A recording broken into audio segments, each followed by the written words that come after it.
안녕하세요. 한국 현대건축 백선을 소개하는 건축가 장영입니다. 오늘은 에코넷 센터를 설계한 유석연 건축가와 함께 이야기를 나눠보겠습니다. 안녕하세요. 에코넷 센터를 설계한 서울시립대 도시공학과 유석연 교수고요. 저는 건축가로도 지금까지 계속 활동하고 있습니다. 제가 볼 때는 그 에코넷 센터의 가장 주된 개념은 굉장히 열린 공간을 만들거나 사회에 기여하는 공간들을 뭔가 만들어줬다. 예를 들면 1층 로비 공간도 그렇고 사이사이에 뭔가 정원 공간이라든지 그 사이에 있는 길이라든지 이런 것들을 통해서 굉장히 공적인 공간들을 주민들을 위해서 할애한 점이 가장 큰 주된 개념이 아닐까. 처음에 설계를 들어갈 때 이 회사의 모토가 자연의 혜택을 인류에게라고 하시는 말씀을 들었습니다. 그러니까 자연물을 가지고 뭐 생산하고 가공하고 또 인간한테 사람한테 어떤 혜택을 줄지 연구하는 회사거든요.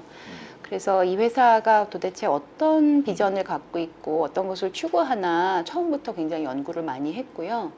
또 하나는 여기는 대상지가 준공업 지역이고 지금은 굉장히 새로운 건물들이 많이 들어섰지만 제가 설계할 때만 해도 굉장히 주변 환경이 어둡고 공장으로 가득 차 있었던 동네였어요. 그래서 이 건물이 들어감으로써 이 기업이 이 지역에 어떤 공헌을 할 수 있을까 처음부터 좀 고려를 했었고요. 그래서 성수근린공원이 이제 바로 앞에 남쪽에 있는데 그 성수근린공원을 방문하는 뭐 주민들이나 또는 점심 식사를 하고 이렇게 산책을 하러 오는 직장인들이 자연스럽게 이 에코넷 센터 1층에 이제 열린 그 길을 통해서 공원에서 바로 연결되는 길을 통해서 로비로 들어와서 차를 뭐 무료로 또 제공하거든요. 그래서 차를 마시고 쉰다든지 또는 그 근린공원의 면에 있는 계단을 통해서 2층 마당으로 가서 거기서 다시 근린공원을 내려다보면서 뭐 담소를 나눈다든지 뭐 그런 것들을 사실 처음부터 좀 기획을 했었던 바가 있고요.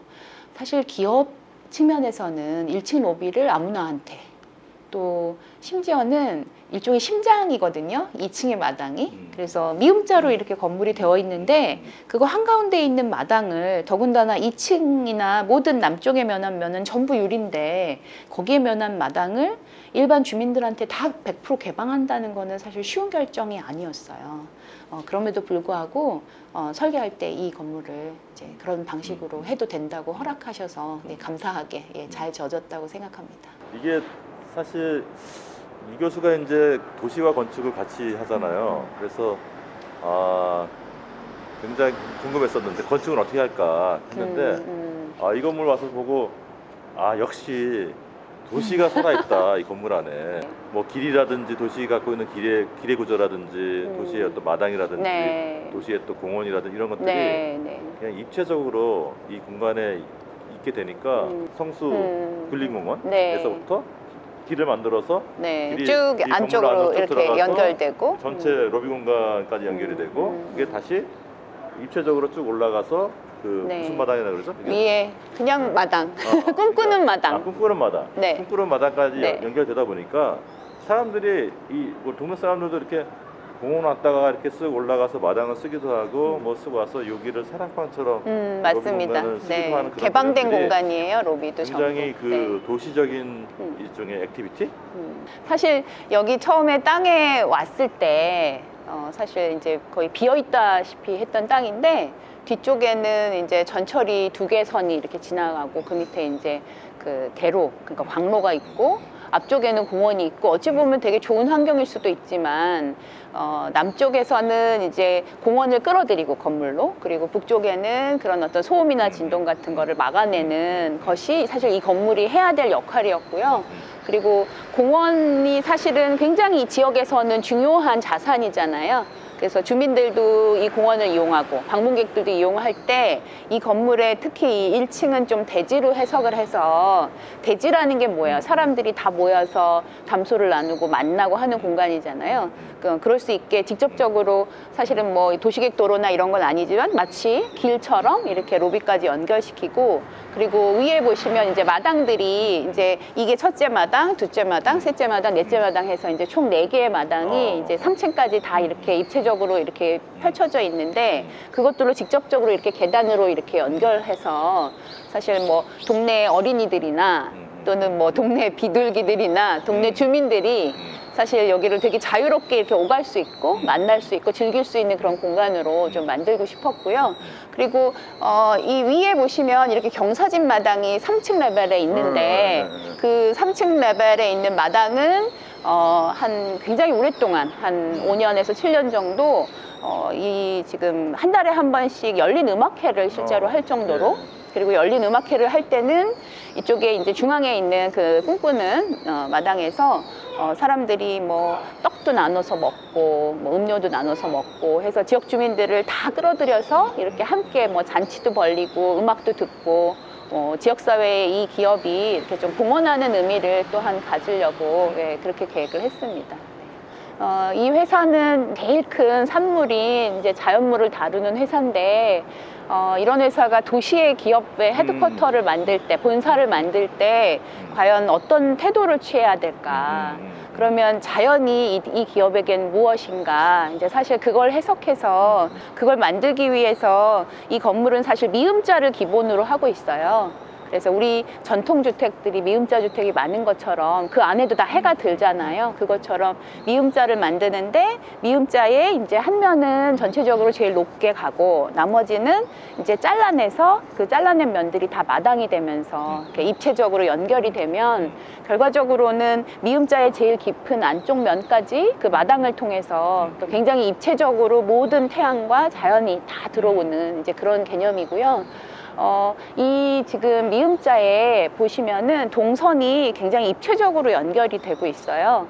예를 들면 2층은 복도가 이 마당의 면에 있고 그 다음에 3층, 4층, 5층은 복도가 뒤쪽에 이제 전철이 이제 지나다니는 걸 바라보는 그런 입장이고 그래서 복도를 이렇게 예를 들면 2층에서 계단을 통해서 올라가다 보면 그 3층에 있는 경사진 마당을 쳐다보고 다시 뒤쪽으로 이렇게 3층에서 돌다 보면 바깥의 자연을 북쪽의 자연을 또 보고 그 다음에 거기서 방향을 돌면 이쪽 3층에 있는 또 다른 마당을 만나고 또 올라가면 마당이 또 있고 그런 식으로 사실 미음자가 대지라면 거기에서 자연을 굉장히 다양한 각도로 다 바라보고 어찌 보면 자연일 수도 있고 도시일 수도 있죠.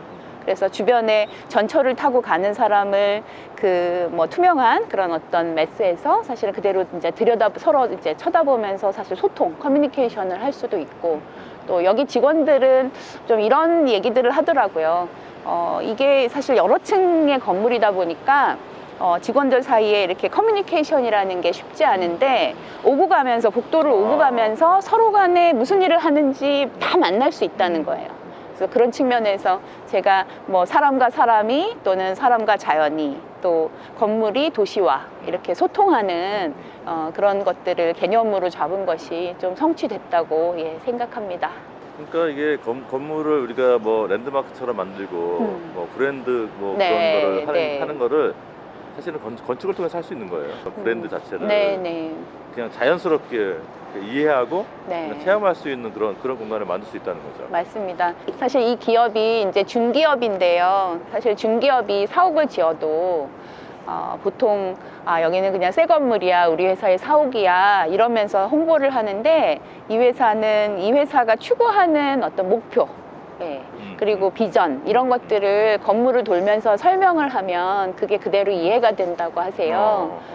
그래서 뭐 근린공원에 뭐 낙엽이 지거나 또는 여기 꿈꾸는 정원에 여기서 뭐 새가 물을 먹고 있거나 또는 곳곳에 이제 벽면들이 사실 계속 돌고 있는데 이제 동선을 따라서 거기에 이제 전시된 모습들 뭐 이런 것들을 보면서 우리가 이렇게 자연물을 다루는 회사에 다니고 있구나 뭐 그리고 주변과 이렇게 소통을 많이 하는 회사구나 그리고 세상에 되게 좋은 가치를 주려고 노력하는 회사구나 그런 것들을 굉장히 많이 느낀다고 그렇게 말씀하셔서 저는 되게 감사하게 생각하고 있습니다. 이 건물은 사실 그 좀 악조건의 사이트이기도 해요.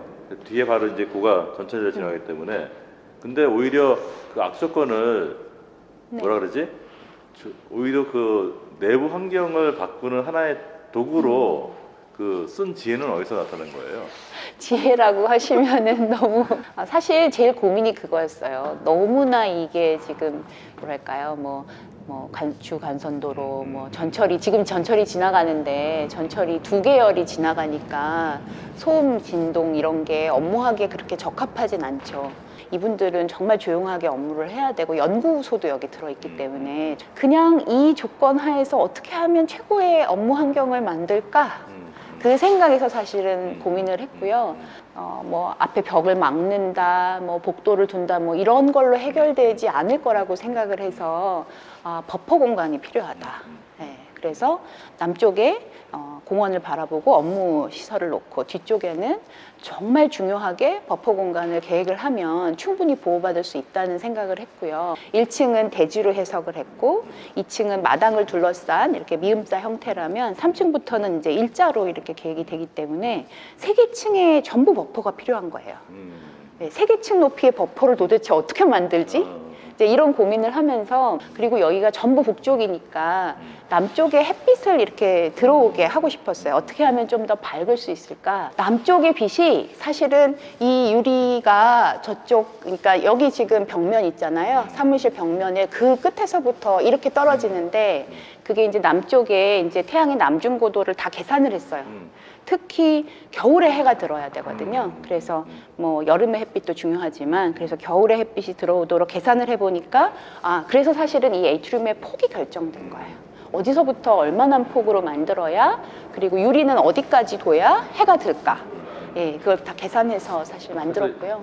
그래서 이 공간이 밝아진다면 실제로 여기 이제 굉장히 이제 동서로 긴 이제 벽을 만들고 바깥쪽에 이제 전철에서 이렇게 여기가 이제 성수역하고 뚝섬역 사이인데 성수역 쪽으로 거의 이제 도달하는 지점이어서 전철이 되게 천천히 지나가요.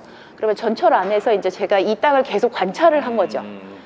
이 정도 속도면 안에서 사람들이 지나가는 거 담소하는 게 보이겠다 생각을 해서 바깥과 이 안쪽이 서로 시각적으로 이제 커뮤니케이션 하는 공간이기도 하고 그러면서 이제 복도 기능이지만 사실 버퍼와 또 소통의 기능 그리고 남쪽에 있는 것처럼 태양을 이렇게 도입하기 위해서 뭔가 조금 형태적으로는 이제 라운드진 이제 이런 공간이 된 거죠. 그래서 일부러 곡선을 만들려고 한 것이 아니고 네. 저절로 자연스럽게. 네, 맞습니다. 그러니까 어떤 테크놀로지적인 입장에서 그 쉐입이 결정된. 네, 그런 맞습니다. 부분이 이제 필요를 해결하기 위한 솔루션, 네, 거기서 나온 형태입니다. 네. 그래서 아까도 뭐 잠깐 설명했지만 나는 이 씬이 되게 재밌는 것 같아요. 네. 뭐그 전철 지나가고 네. 도시 보이고 고가 보이고 하는 것들을 가리지 맞습니다. 않고 네. 이거 자체가 이런 풍경이 프레임 속에 들어있으니까 일종의 작품 같아. 네. 서로가 서로를 보면서 사실은 안색도 살필 수 있는 정도의 그치. 거리거든요. 그러면 저 사람들은 뭘 하고 있을까 하는 그런 이야기 자체가 사실 도시 속에 그게 작품이잖아요. 그리고 한 가지만 더 얘기하면 사실 여기 벽면이나 모든 게 사실 하얀색이에요. 그 이유도 여기 되게 복잡하게 뭐 슈퍼 그래픽도 해봤고 그러니까 만약에 이 회사가 그런 식의 브랜딩을 한 것을 가지고 뭔가 홍보를 더 많이 하고 싶다. 그러면 사실 슈퍼 그래픽을 3기층짜리에 엄청난 긴 벽면을 가지고 전체를 할 수도 있었고 그리고 사실 하얀색이라는 게 그 앞에 있는 사람이라든지 사물을 훨씬 더 이렇게 잘 보일 수 있게 하는 색깔이잖아요. 예, 그래서 사실 흰색을 좀 선택한 게 있습니다.